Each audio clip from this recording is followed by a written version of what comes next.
Welcome to UO Today. I'm Steve Shankman, Director of the Oregon Humanities Center. Our guest is Madeline Spring, the Academic Director of the new K-12 Chinese Flagship Project. Madeline Spring did her undergraduate work at Antioch College. She earned her PhD at the University of Washington. She came to the University of Oregon in 2005 or 2006, wasn't it? 2006. 2006. She is the author of the book Making Connections, Improve Your Listening Comprehension in Chinese, the revised edition of which was published in 2006.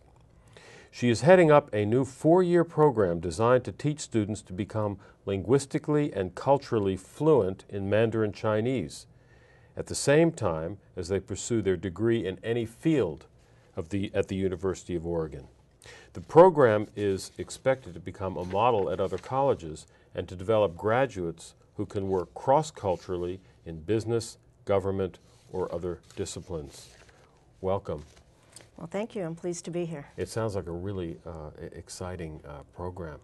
So tell us, so the students come to the university, and how good is their Chinese when they arrive? Well, we have our first group of students that just started this term, and they're already at a fairly advanced level, so they can already speak, everyday kind of conversation they're pretty comfortable with. We give them a very extensive interview process with testing and different kinds of assessment, so that it's not just their speaking skills, but we're also interested in their ability to read and their ability to write.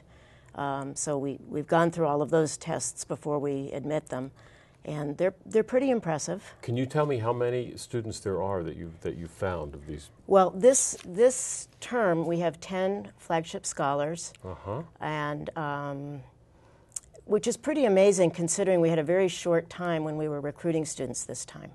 What we're really looking for is maybe 12 students for next year, maybe a couple more. It really depends on the numbers of qualified applicants that we have. So tell me when you started to recruit these students, and do they get a full scholarship for all 4 years as part of the deal, and do they get? It is amazing. And, they get what do they get exactly? Well, and can they apply, or they sought? Do you recruit them? No, they definitely apply.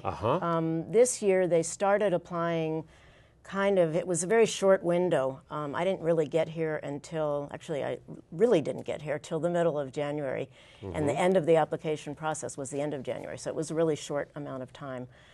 This year we'll have a much more extensive amount of time. So they apply. We had done a lot of presentations, and the other Castles people had done a lot of presentations around the state. And Castles? What is Castles is the Center, the Center for language, Applied Second Language Studies. Center for Applied Second Language Studies. Okay. And they had done a lot. I'd been here also for shorter trips. We'd gone to various high schools in the Portland area, and we'd gone around the state to Chinese heritage schools, different programs that had different high schools where we might be able to find people who had these linguistic skills, and did presentations, and people who were interested and qualified applied. And then we went through this pretty rigorous review process of their applications. And then, when we offered them the grant, so the grant, as you asked it, is very, very impressive. So people who are watching the show now might be interested in So applying for next year. Definitely. Because this is what they're going to get if they get this. Can you let them know what the prize is? Yeah, the prize is full scholarship for all 4 years for in-state students. Now this year we have one student who's an out-of-state student, and for him we're paying out-of-state tuition. Instead of the entire package, which is still considerable. Actually, so you mean you're paying his out-of-state tuition? We're paying his out-of-state tuition, and that's it. Which is actually more than the cost of in-state tuition and room and board for everybody else. I see. Yeah. So it's considerable. In addition to that, we pay for students' books. We have a software program. When they came, we delivered them a software program. We're paying for their room and board. They have a book allowance so that they can purchase other books and other materials for their other courses, because they're only taking 1/3 of their courses in the flagship program for these first 2 years. Also the third year, which is very exciting, the students are going to be going to Nanjing University and studying for the whole year? For the whole year, and that'll be paid for also through the grant. Now, can you reveal how many applicants there were? If you'd rather not, that's fine. Yeah. How many would you like to have? How many would you like to have? How selective would you like the process We'd like to be very once it gets selective, once it gets off the ground? What do you imagine? I'm imagining for this coming year that we'll have about 100 applicants. Really? I'm thinking that Wow. I've been doing a lot of presentations, and we've gotten so much publicity as a result of this program that I think the word is out. It was hard the first year because we had just gotten the grant and really didn't have a chance and didn't really know how to as you asked, how to access those students. Right. And now we've really established a lot of connections with a lot of the teachers In the in various programs in the state and also nationally.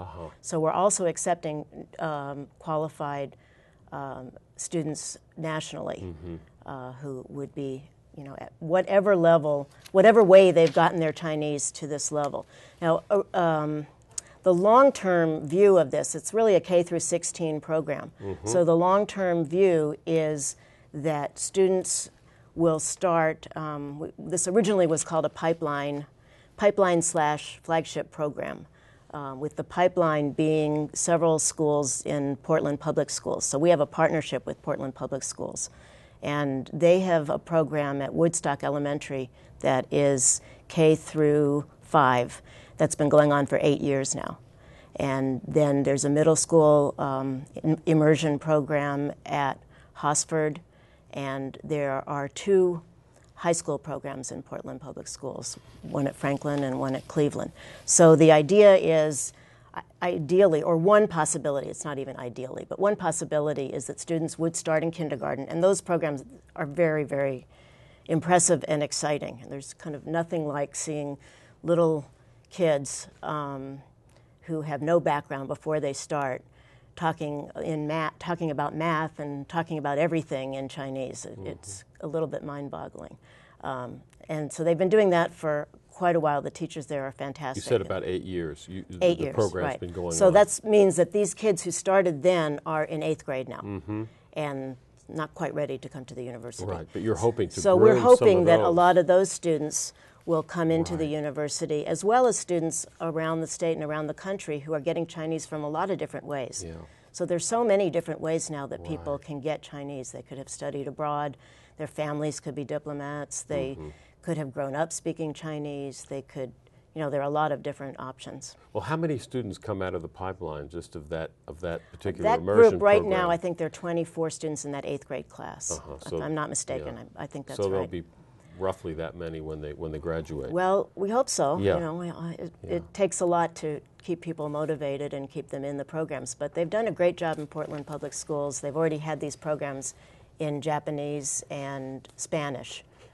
And so they have a lot of experience with this kind of immersion model.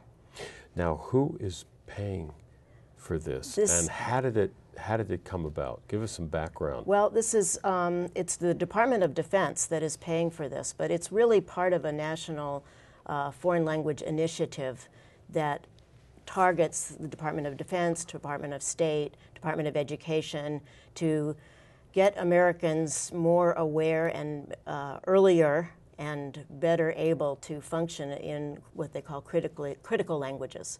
So these flagship programs have already existed in the country for the past few years. There are, I believe, 8 right now. There are 2 in Korean, 2 in Arabic, 1 in Russian, 2 other ones in Chinese. I know I'm 2 other ones, you mean in something. other parts of the country? In other parts of the country. There's a K through 16 Arabic program that's just going to be starting at Michigan State. The thing that's different about our program is that it's the only one right now that's K through 16. So the other ones are all graduate, postgraduate level. Right. And those programs are now moving into an undergraduate model because what we've discovered is we really want to be able to reach students sooner. And it's also much more cost effective. One of the things that's really attractive about this program is that the idea is to start with small numbers of students and figure out how you can do it. I mean, it's a very big question. How do you get students from being able to function to being able to function academically or in a particular profession? And once the various programs figure that out, the idea is that it should be replicable, so that it shouldn't take a grant for other places to be able to put this in place. You know, we should be able to help people along the way. Now tell me, why Chinese? Why did Chinese, why is the government pushing China at the moment? And again, when did this initiative happen from the government? I think the initiative started, I'm not exactly sure, I think it was about maybe 5 or 6 years ago. So it was the Bush administration that initiated this? Maybe not. Maybe not. I see. Yeah. But it was in the pipeline at any rate. Yeah. And why China? Well, China is now, as we say in Chinese, you know, it's you can say it in Chinese for our audience and then translate it. It's just very hot. It's a big, you know, the China field has never been so hot before. It's been a long time coming. I've been studying and teaching Chinese for a long time, and we used to always have to worry about numbers and convincing administrators that we could, you know, have classes of a certain size. And now enrollments nationally are larger than they've ever been. Many programs, elementary school, secondary schools, college level, are starting or expanding their Chinese programs. It really has taken off. There's an AP Chinese program that is just being put in place this year. I think because everybody is recognizing that China is such a global force, and that in order to be prepared for the upcoming generations, one really needs to look in a global way. And you know, there are many Chinese who come to this country and go to universities here in English and function very well. And it should be the same thing. It should be that we can go over there. That's a good point. It's really a very tiny percentage, I guess, of Americans compared with Chinese that do it in the other direction, isn't it? What would you say the percentages are? I wouldn't even venture a guess, but I'm sure it's very small. Huge differential. Huge difference. So I think one of my colleagues put it very well and said something like, you know, the days that when we know that somebody is going to China and is taking a class in biology and is writing all their papers in that subject, and nobody thinks it's odd, and it's no different from somebody, you know, studying Spanish or studying French, or for that matter, anybody here studying those languages at that level will know that we've really succeeded. So I think that's kind of the direction that we're trying to go toward. Well, for our audience out there who may not know very much about Chinese, is it more difficult to learn Chinese than other languages, and why, if that's the case? Well, it's more difficult when we talk about languages. Often we talk about category of languages, and it's what we call level 4 languages, which is the most difficult level for linguistic reasons. So roughly it takes twice as long as learning a European language. But that being said, it's still quite manageable. There are many people with no background who can learn Chinese and can learn Chinese very well. Many people have put a lot of attention into various kinds of pedagogical methods that are effective, and you know, as long as people do it systematically, keep up with it. It can be done. Well, it is being done. It's not. It's how many not people as hard in China? What's the population of China? Well, it's 1 billion something. So I guess they can't all be geniuses. Everybody can learn Chinese. That's my plea. You know. That being, you know, the tones are a little challenging. Tones are challenging. The script is a little bit challenging. A little bit. It's different. It takes a lot. It takes a lot of time, doesn't it? It does take some time. A lot of brute memory, isn't it? It's a lot of memorization. Although once you reach a certain number of characters, there is a clearer method to learning new characters. It's much quicker. So you can kind of say, oh, there's this radical in this meeting. It's a sound, and you can kind of absorb it. So it's not as impossible. It's not all memorization, but you know, it's challenging. So tell us about your background. When did you start I Chinese? started Chinese in college. And what motivated you to learn Chinese in the days when Chinese wasn't as hot as it is today? Well, it was a fluke. It was red, but it wasn't hot. Yeah. It was red.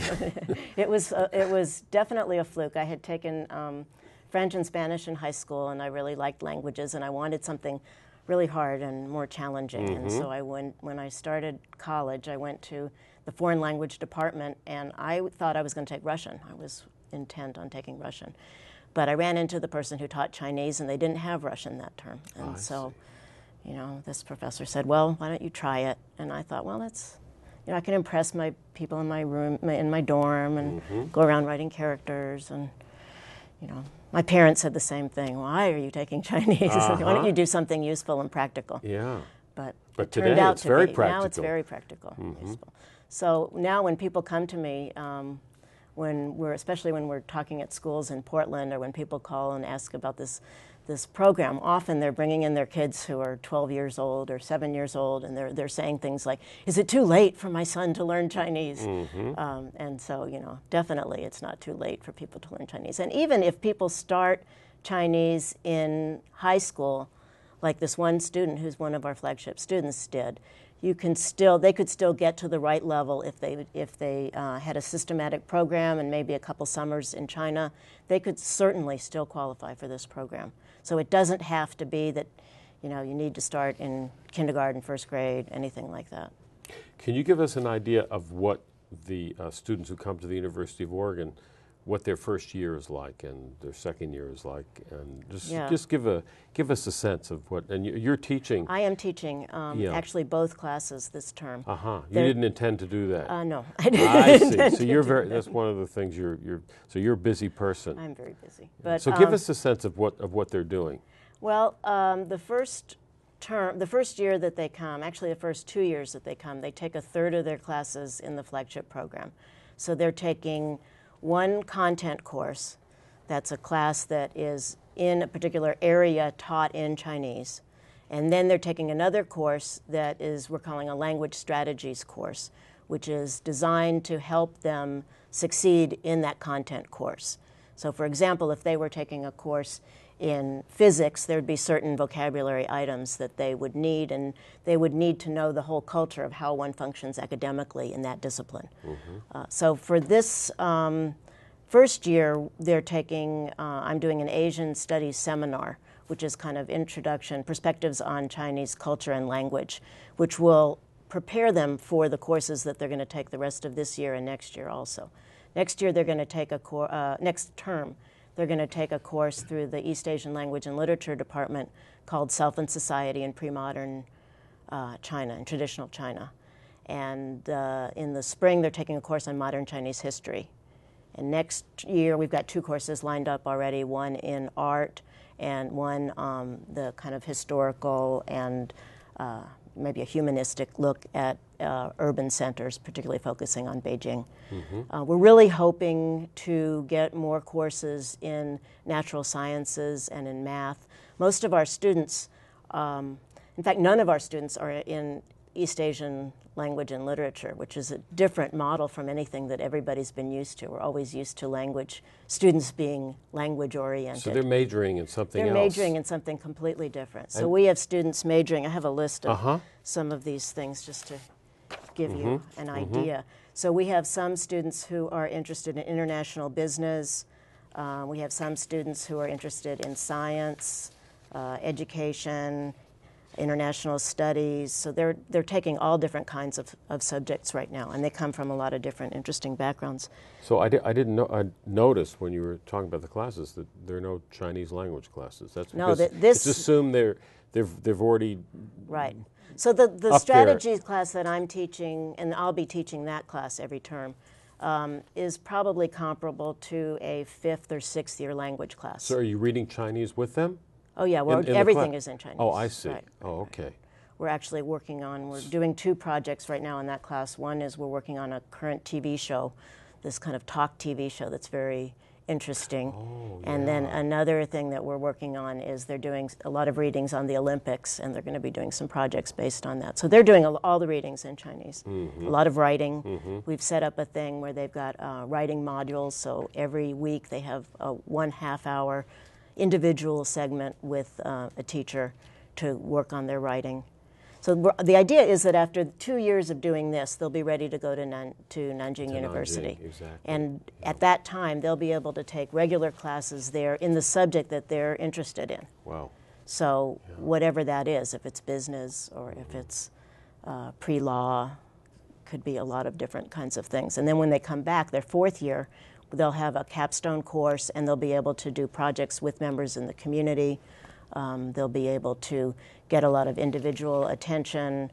We'll kind of help them set things up with various faculty members on campus, and also work with them to consider what kind of options they want to do after that. So really we're interested in different resources now that you've got this. So it's not just that you've got the language skills, you've got the language skills in a specific area. So they should be very marketable by then. And what about their living situation? Do they just live wherever they live, or No, are they together in some? They're together. And where are they? They're living in the international dorm. Uh-huh. And we've got a resident flagship assistant who is living there with them. So she's Chinese, and she kind of helps them out and organizes study groups, organizes Chinese teas and films and different things like that. And then, so are they supposed to speak Chinese in the dorm, or or not? We haven't really done that.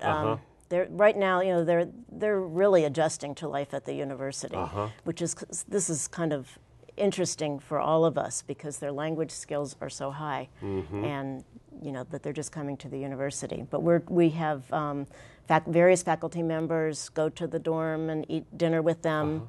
Last night, one of the vice provosts and 2 faculty members went and had dinner in the dorms, and I did it the week before. So it's a real living, learning experience for them. Which is another bonus to the program. It's totally a bonus. They really feel, you know, we're treating them like athletes. So they're really. They have locker rooms. Not really. Locker rooms, yeah. So now, so we have people out there. Say there are people out there that are interested. Where do they go to find out about this opportunity so they can apply and have a chance at this wonderful opportunity? I think if they just go to the just Google Chinese flagship, Oregon Chinese Flagship, and you'll go to our website, and all the information will be there. And when is the application due? End of January, I believe. And what's involved in the application? The application, you need to have, students will write essays, an essay in Chinese, an essay in English. We have transcripts, letters of recommendation from teachers. Students need to have a 3.25 GPA, and we really want, these students are really honors level students. This is obviously a very honors level type of program. So many of our students are taking IB classes or AP classes.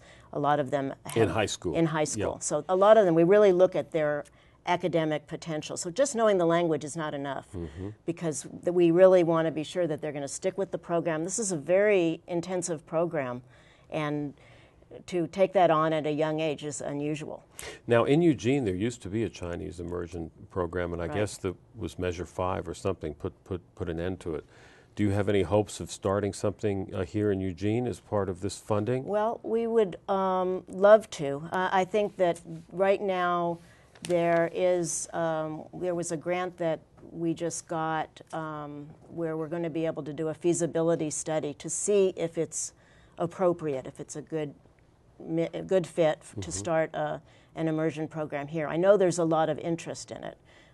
There was a Chinese camp that was done this summer, and I think it was, there were many kids on the waiting list, more than we could accommodate. But right now, we don't have any immediate plans to do that. So are you impressed with the students so far that have come? I'm very impressed. I'm used to teaching a lot of the content that I'm teaching. I'm used to teaching to college seniors or graduate students. And these students are, they might not be that excited about that part of it. It's a lot of, really it's a lot of work for them. And the level, for example, we're doing classical Chinese, and I think many of them never thought in their wildest dreams that they would be doing that, particularly their first year on campus. But they're memorizing poems, and they're doing a wonderful job. I'm really impressed with them. There's some really exciting young people. How secure is the funding, and how far into the future does it go? Well, I think that the people who are funding it are very dedicated to this program. They're very impressed with what we're doing. We have a really great partnership with Portland Public Schools, which is very unusual. Usually, secondary schools and colleges talk about articulation and talk about ways that students should feed into another program or curricula should match, and it's very hard to get that actually going. But we really have worked very hard with the people there, and have a great relationship. So I know that the program, I mean, people are saying at least 10 years that they'll continue funding at this level. That's up to the United States government, isn't right. it, to keep doing it? Right. But there's a lot of, this isn't a program that's going to go away right now. China's not going to go away either. China's not going to go away, and, it's just getting going, really. I mean, these programs, the high school piece hasn't started yet. I mean, it started in Franklin but not for the students who had gone through the elementary school. And the college piece, what is this, fourth week of classes? So we're really just getting things in place now. And, we're not, them to go to China is 2 years away. So this isn't going to go away, I'm sure. In the 30 seconds we have left, why Eugene? You teach in Colorado. How did this happen in Eugene, if you can sort of sum it up in 20 very good 30 question. seconds? I kind of ask myself all this time. I was working with Castles on several assessment projects, long distance, so I had already had a working relationship with them. And when they decided to try to apply for this grant, they called me up, and I flew out here, and I said, well, if we get the grant, I'll come out here for a semester, and then the semester became a year, and here I am here. So well, we're very happy you're here, and we're very happy that you came to the show, and we wish you great success with what sounds like a fabulous program. Well, thank you very much. It's exciting. We've been speaking with Madeline Spring, Academic Director of the new K-16 Chinese Flagship Project at the University of Oregon. Thank you for watching.